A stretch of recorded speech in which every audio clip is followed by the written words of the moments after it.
লক্ষ্মীপুর রামগঞ্জ সড়কের শাহাপুর অংশে সড়ক সংস্কারের ৩৫ দিনের মাথায় বৃষ্টিতে পিচ উঠে গর্তের সৃষ্টি হয়েছে।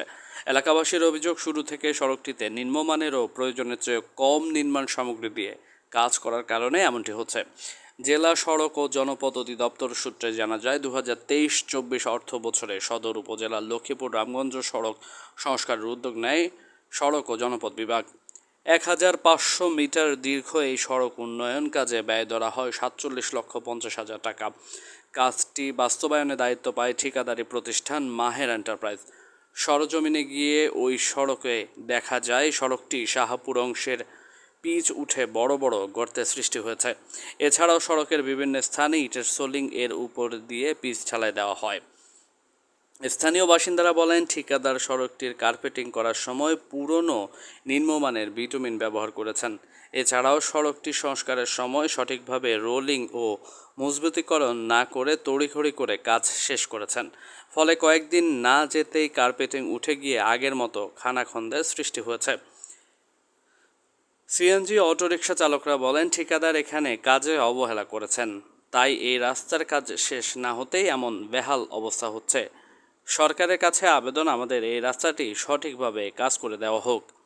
পথচারীরা বলেন, কয়েকদিন আগে এই রাস্তার কার্পেটিং শেষ হয়েছে। কাজ শেষ হওয়ার পরে কিছুদিন না যেতেই বিভিন্ন স্থানে কার্পেটিং উঠে যাচ্ছে। ঠিকাদারের গাফিলতিতে এটির এমনটি হচ্ছে।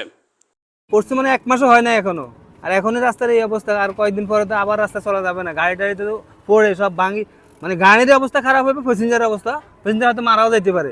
অসুবিধা কি যে এসব থালা হয়েছে, এসব থালাতে তো আপনার গাড়ি হড়লে গাড়ি অনেক সময় উঠেও না। যে রাস্তা যে অবস্থা, কি কাজ করলো কন্ডাক্টর, কি অবস্থা আছে, কোন অবস্থা আছে, এটা কন্ডাক্টরে কইতে পারে, আমরা কইতে পারি না। রাস্তাগুলোর মনে ওয়েট যেভাবে হওয়ার এইভাবে হয় না। যদি ওয়েটটা পুরোপুরি হইতো তো এত তাড়াতাড়ি হয়তো ভাঙতো না। একটু ভালো মানের কাজ হইলে মনে হয় একটু ভালো থাকতো। আসলে রাস্তার এই যে কাজগুলো করে, আসলে যদি ঠিকমতো করে তাহলে কিন্তু এই ঘন ঘন মানে বারবার এইভাবে মনে করেন কালভার্টগুলো মানে রাস্তাঘাটগুলো ভাঙে না, ঠিক আছে।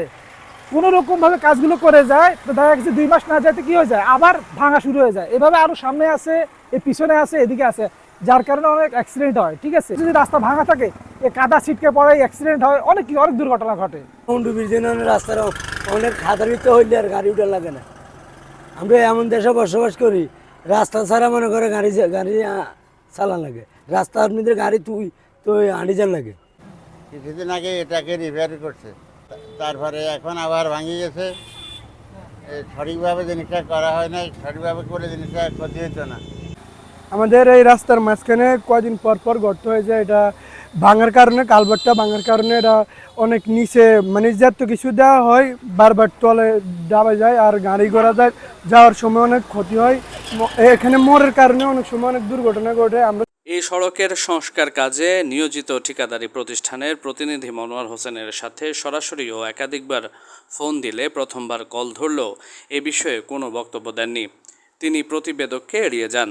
এছাড়াও মনোয়ার হোসেনের বিরুদ্ধে অভিযোগ রয়েছে, লক্ষ্মীপুর সড়ক বিভাগের কার্য সহকারী হিসেবে কর্মরত রয়েছেন। তিনি নোয়াখালী চাটখিল উপজেলার বাসিন্দা।